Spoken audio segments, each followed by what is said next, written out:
Hello student, welcome to all RNCC live platform. आज की हमारी क्लास स्पेशल जो हमारा अभी एग्जाम होने वाला है पीजीआई रोहतक, उसके अलावा अहमदाबाद स्टाफ नर्स वगैरह, तो उनके लिए स्पेशल प्लान किया गया है। तो स्पेशल प्लान किया गया है तो यहाँ पे कुछ एमसीक्यूज आप लोगों के सामने लेके आए हैं। फटाफट एमसीक्यू सेशन रहेगा और यहाँ फटाफट से अपना अपना राइट आंसर पुट करना रहेगा। पहला एमसीक्यू आप लोगों के सामने पुट किया जा चुका है, राइट आंसर देने की कोशिश करिएगा। कह रहा है most specific screening test for vitamin D deficiency is. बिल्कुल, विटामिन डी डेफिशिएंसी का मोस्ट स्पेसिफिक टेस्ट कौन सा रहेगा, है ना। मोस्ट स्पेसिफिक है टेस्ट यहाँ विटामिन डी डेफिशिएंसी का कौन सा रहेगा। पहला कह रहा है 7 डिहाइड्रोक्सी कोलेस्ट्रॉल, दूसरा कह रहा है 125 डाईहाइड्रोक्सी विटामिन डी, तीसरा कह रहा है 25 हाइड्रोक्सी विटामिन डी और फोर्थ वन कह रहा है सीरम कैल्शियम लेवल। तो देखिएगा यहाँ क्या सही जवाब बनेगा आप लोगों की तरफ से, और यहाँ जो सही जवाब बनेगा वो यहाँ पे बिल्कुल सही जवाब आया आपका। क्या रहेगा? 25 हाइड्रोक्सी विटामिन डी। ध्यान रखिएगा, बिल्कुल ये यहाँ पे मोस्ट स्पेसिफिक स्क्रीनिंग टेस्ट रहता है, ध्यान रखिए, विटामिन डी डेफिशिएंसी के केस के अंदर 25 हाइड्रोक्सी विटामिन डी। ठीक है ना, चलेगा, बहुत बढ़िया। आगे बढ़ते हैं नेक्स्ट एमसीक्यू की तरफ। नेक्स्ट एमसीक्यू देखिएगा, फटाफट एमसीक्यू सेशन है, मैंने बोला है राइट आंसर पुट करने की कोशिश करिएगा जो हमारे साथ में लाइव बने हुए हैं। Most reliable test for screening of diabetes mellitus, है ना। बिल्कुल, इस डायबिटीज मेलाइटस के लिए मोस्ट रिलायबल टेस्ट कौन सा होता है? मोस्ट रिलायबल टेस्ट कौन सा होता है डायबिटीज मेलाइटस के केस के लिए? पहला कह रहा है जीटीटी मतलब ग्लूकोज टॉलरेंस टेस्ट, दूसरा कह रहा है ग्लाइकोसाइटेड हीमोग्लोबिन, और तीसरा कह रहा है fasting blood sugar, last one कह रहा है यूरिन फॉर शुगर। क्या सही जवाब रहेगा? राइट आंसर देने की कोशिश करिएगा जो लोग हमारे साथ लाइव बने हुए हैं। यहाँ फटाफट से अपना अपना राइट आंसर देने की कोशिश करेंगे। और यहाँ पे रिलायबल स्क्रीनिंग टेस्ट डायबिटीज की बात की जाए तो वो फास्टिंग ब्लड शुगर रहता है, ध्यान रखिए, क्या रहेगा? फास्टिंग ब्लड शुगर, है ना। उसके बाद में ग्लाइकोसाइटेड हीमोग्लोबिन की बात की जाए तो ये प्रीवियस 3 मंथ्स का, ध्यान रखिएगा, ये प्रीवियस 3 मंथ्स का क्या दिखाएगा? प्रीवियस 3 मंथ्स का यहाँ पे ग्लूकोज का कंट्रोल बताता है, ध्यान रखिएगा, है ना। बिल्कुल, आपकी बॉडी ने ग्लूकोज को किस तरीके से कंट्रोल किया है और आपका डायबिटीज का कंट्रोल किस तरीके से हुआ है वो यहाँ पे दिखाया जाता है, ध्यान रखिएगा। ग्लाइकोसाइटेड हीमोग्लोबिन जो आप HbA1c नाम से जानते हैं, ध्यान रखिएगा, ग्लाइकोसाइटेड हीमोग्लोबिन, ध्यान रखिएगा, है ना। तो पिछले 3 महीने के अंदर आपकी बॉडी ने किस तरीके से ब्लड शुगर को कंट्रोल किया है वो यहाँ बताया जाता है, ध्यान रखना। लेकिन इसने यहाँ मोस्ट रिलायबल टेस्ट पूछा है डायबिटीज के लिए, वो फास्टिंग ब्लड शुगर रहेगा। एक और चीज आप लोगों से पूछना चाहते हैं, फास्टिंग ब्लड शुगर का नॉर्मल लेवल क्या होता है? जवाब दीजिएगा फटाफट से कमेंट बॉक्स के अंदर। फास्टिंग ब्लड शुगर का नॉर्मल लेवल, बहुत बढ़िया, क्या रहेगा? यहाँ पे 70 to 110, याद रखिएगा, mg पर dl, ध्यान रखना है आप लोगों को। फास्टिंग का ब्लड शुगर आपको ध्यान रखिएगा, कभी कभी फास्टिंग का ब्लड शुगर यहाँ आपको 70 to 100 mg पर dl भी दिया जाएगा।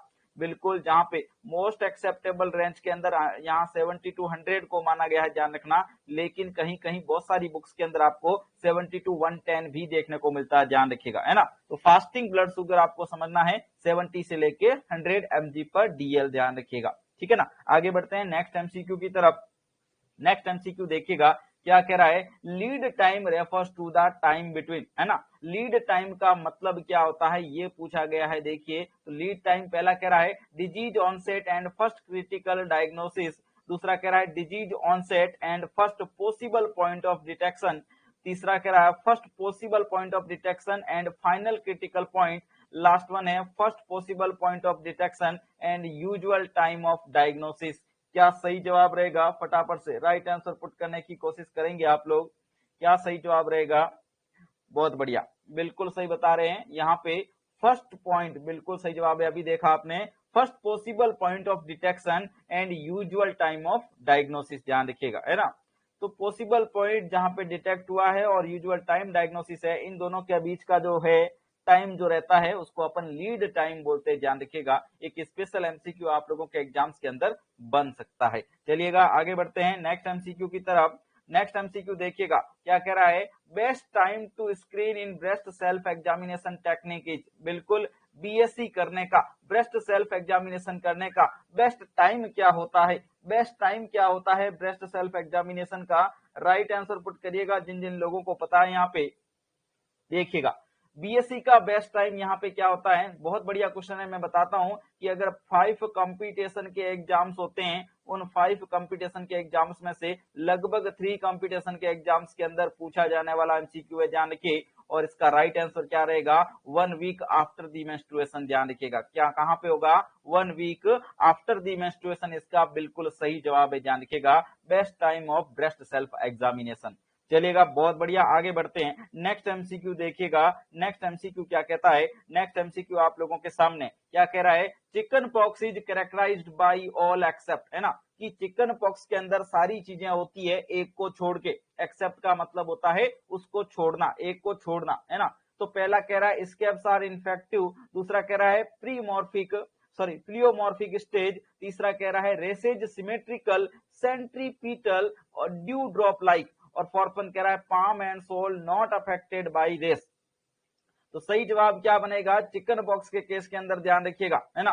तो चिकन पॉक्स में आपको पता है प्लियोमॉर्फिज्म की स्टेज होती है, ये बिल्कुल सही जवाब है यहाँ पे, है ना। उसके बाद में रेसेज सिमेट्रिकल सेंट्रीपिटल और ड्यू ड्रॉप लाई रखते हैं, ये भी सही है, ध्यान रखना। रेसेज सिमेट्रिकल होते हैं, सेंट्रीपिटल होते हैं, देखिएगा सेंट्रीपिटल का मतलब क्या होता है, ये ट्रंक में सबसे पहले होते हैं। क्या है, जो ट्रंक रीजन होता है पेशेंट का, वहां पे होते हैं, ज्यादा देखने को मिलते हैं, ध्यान रखिएगा, ट्रंक में ज्यादा देखने को मिलते हैं। और यहाँ पे एक्सट्रीमिटीज की बात करें तो एक्सट्रीमिटीज में क्या रहेगा, एक्सट्रीमिटीज के अंदर लेस देखने को मिलते हैं। पाम एंड सोल के अंदर तो क्या है, लगभग न के बराबर होते हैं, यानी कि अब्सेंट होते हैं, ध्यान रखिएगा। तो ये भी सही जवाब है, ध्यान रखना, है ना। सबसे ज्यादा कहाँ, ट्रंक पे देखने को मिलता है ना। ये चीजें ध्यान रखनी है। प्लियोमॉर्फिज्म स्टेज का मतलब क्या समझेंगे यहाँ पे, प्लियोमॉर्फिज्म का मतलब होता है वो जो सारी स्टेजेज होती है, मैक्यूल हुआ, पेप्यूल हुआ, पस्ट्यूल्स हुआ, है ना, ये सारी स्टेजेज आपको यहाँ एक ही समय में देखने को मिलती, ध्यान रखिएगा। ऐसी फिनोमिना को आपने क्या बोला, प्लियोमॉर्फिज्म बोला, ध्यान रखिएगा, है ना। एक ही समय में आपको मैक्यूल भी बॉडी में देखने को मिल सकता है, पेप्यूल भी देखने को मिल सकता है, पस्ट्यूल भी देखने को मिल सकता है, मतलब सारी तरीके की वेराइटीज आप लोगों को यहाँ देखने को मिल सकती है, ध्यान रखिए। इसको प्लियोमॉर्फिज्म बोलते हैं, क्या बोलते हैं, प्लियोमॉर्फिज्म, प्लियोमॉर्फिज्म बोला जाता है, ध्यान रखिएगा, ठीक है ना। अच्छे तरीके से ध्यान रखनी चीजें। उसके बाद में यहाँ पे सेंट्रीपिटल का मतलब समझ गए कि सबसे ज्यादा ट्रंक में होता है, उसके बाद में यहाँ पे एक्सट्रीमिटीज के अंदर लेस होता है, तो इसलिए इसको सेंट्रीपिटल बोला है ना।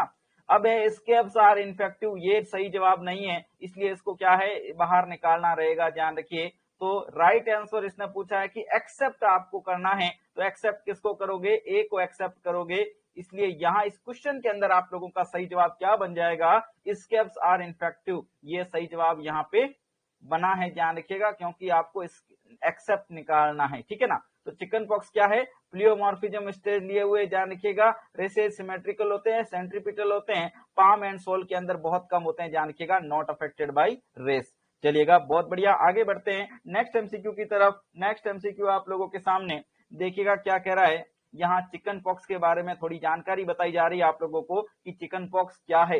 देखिएगा, चिकन पॉक्स का दूसरा नाम वेरिसेला भी होता है, ध्यान रखिएगा, और इसका पॉजिटिव एजेंट जो रहता है वेरिसोला जोस्टर वायरस होगा, ध्यान रखिएगा, है ना, जो कि ह्यूमन अल्फा हर्पेज वायरस 3 है ना। उसके बाद में सेकेंडरी अटैक 90% होता है। इंक्यूबेशन पीरियड इसका 14 to 16 डेज का रहता है, ध्यान रखिएगा।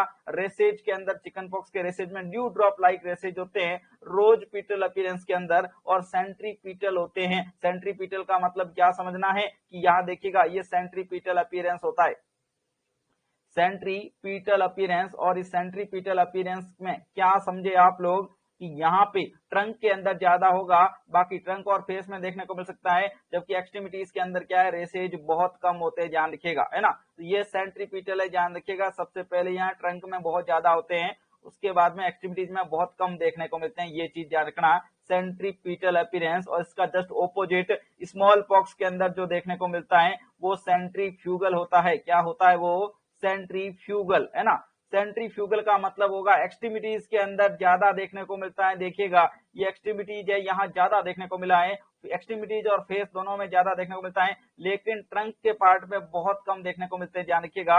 ये सेंट्रीफ्यूगल अपीयरेंस कहलाती है, जो कि स्मॉल पॉक्स के अंदर होती है, ध्यान रखिएगा। बहुत बढ़िया, सही जानकारी और सही तरीके से आप लोगों को ध्यान रखना रहेगा, बहुत बढ़िया।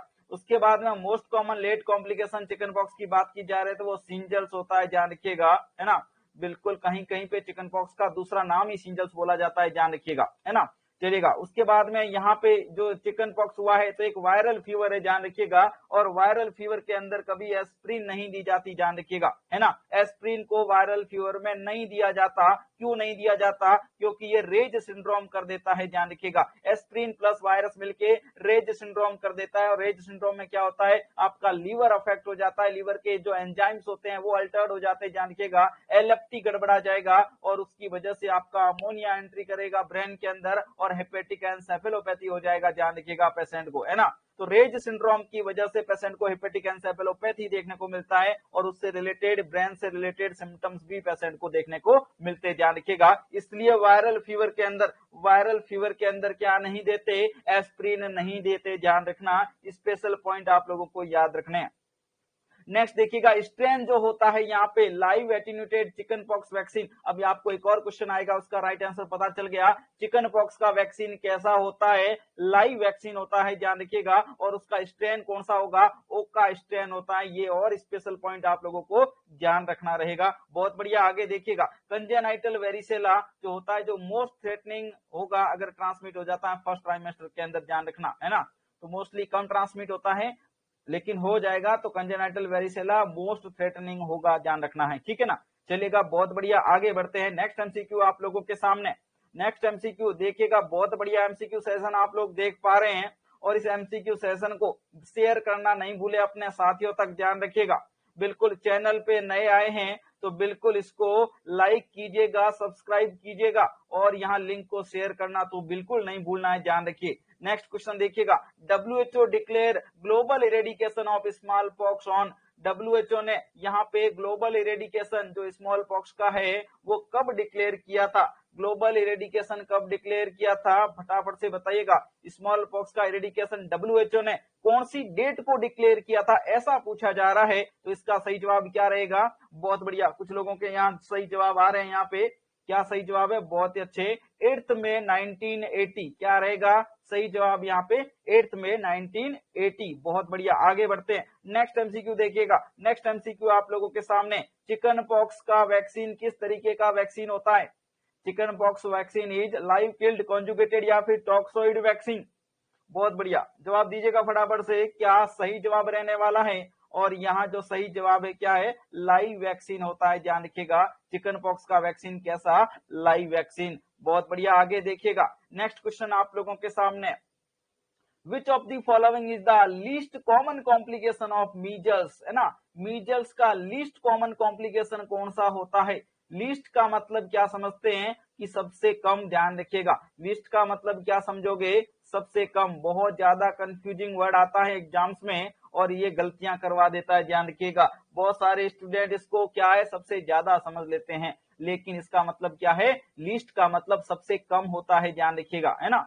और यहाँ which of the following is the least common complication of measles की बात की जाए तो सबसे कम होने वाला है, और वो की रेयर कॉम्प्लिकेशन है, और सबसे ज्यादा डेंजरस कॉम्प्लिकेशन है, ध्यान रखिएगा, है ना। वो कौन सा है, वो SSPE है, ध्यान रखिएगा। क्या है वो, SSPE, है ना।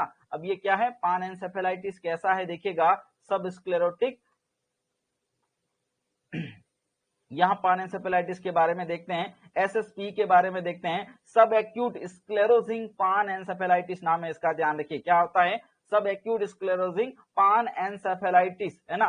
पानएन्सेफेलाइटिस का मतलब है यहाँ पे कि मोस्टली सारी जो लेयर्स होती है, जो पेरेन्काइमल लेयर उनको इन्वॉल्व करता है, ध्यान रखिएगा, है ना। दूसरा नाम इसका डाउसन्स डिजीज होता है, या फिर डाउसन्स एन्सेफेलाइटिस भी बोला जाता है, ध्यान रखिएगा, है ना।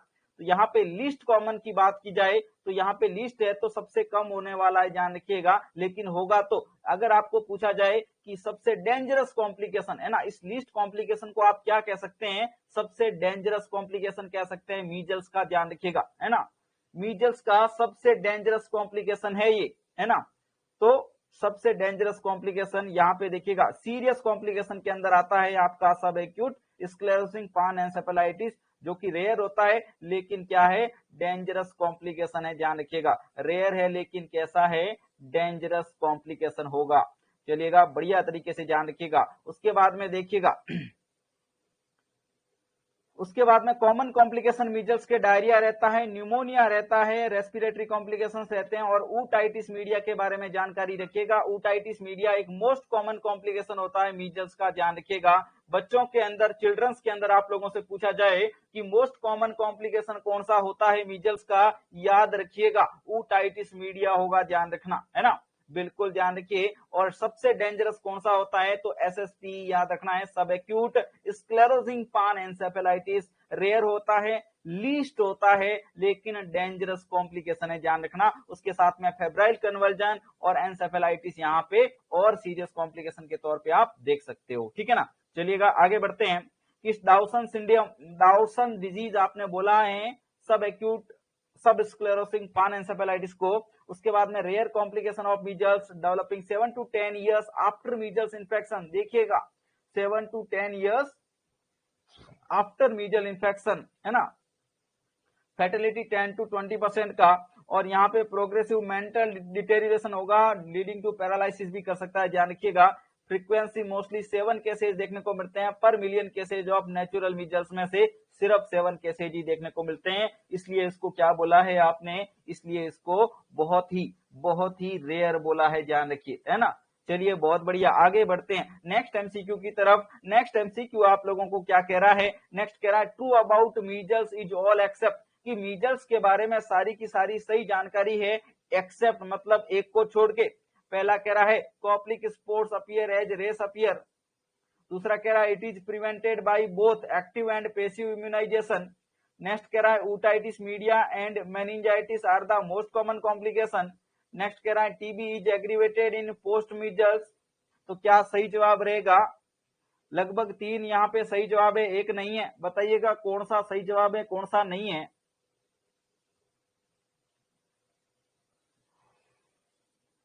तो यहाँ पे देखिएगा Koplik spots appear as rash disappear, ऐसा नहीं होता है कि रेसेज डिसअपियर होता है तब कॉप्लिक स्पोर्ट्स होता है, ये सही जवाब नहीं है। बाकी it is prevented by both active and passive immunisation, बिल्कुल सही बात है कि आप जब इम्यूनाइजेशन करते हैं, बिल्कुल मीजल्स का वैक्सीन लगता है ना, उसकी वजह से भी क्या हो जाएगा आपका, क्या हो जाएगा यहाँ पे वैक्सीनेशन हो जाता है, और पैसिव इम्यूनाइजेशन होता है उसकी वजह से भी क्या है यहाँ पे, मतलब इसके खिलाफ आप एंटीबॉडी बना सकते हो, क्योंकि वो नेशनल इम्यूनाइजेशन शेड्यूल के अकॉर्डिंग अपन देते हैं, ध्यान रखिएगा, है ना। चलिए उसके बाद में otitis media and meningitis most common complication, बिल्कुल ये ऊटाइटिस मीडिया मैंने बता दिया मोस्ट कॉमन कॉम्प्लिकेशन होता है। TB is aggravated in post measles, post measles के बाद में टीबी हो सकता है, ध्यान रखिए, है ना। तो यहाँ जानकारी के तौर पे देख लेना चाहते हैं क्या क्या सही जवाब है। Koplik spot appear as disappear, ये यहाँ पे क्या है थोड़ा सही नहीं है। मीजल्स या रूबियोला जिसको अपन बोलते हैं, इंक्यूबेशन पीरियड कितना रहेगा, यहाँ पे 10 to 14 डेज का रहता है इंक्यूबेशन पीरियड, ध्यान रखिए। पॉजिटिव एजेंट की बात करें मीजल्स में तो आरएनए पैरामिक्सोवायरस होता है, क्या होता है, आरएनए पैरामिक्सोवायरस पॉजिटिव एजेंट होगा, है ना। और यहाँ पे सोर्स ऑफ इन्फेक्शन की बात करें तो यहाँ पे carriers not known to occur, mostly नहीं होते हैं, सीधे कैसे जाते हैं। पीरियड ऑफ कम्युनिकेबिलिटी की बात करें 4 days before and 5 days after the appearance of rash, यहाँ पे कम्युनिकेबिलिटी के सोर्सेज होते हैं, ध्यान रखिएगा। यहाँ पे फैलने की जो रेट होती है वो ज्यादा हो जाती है, ध्यान रखिएगा, है ना।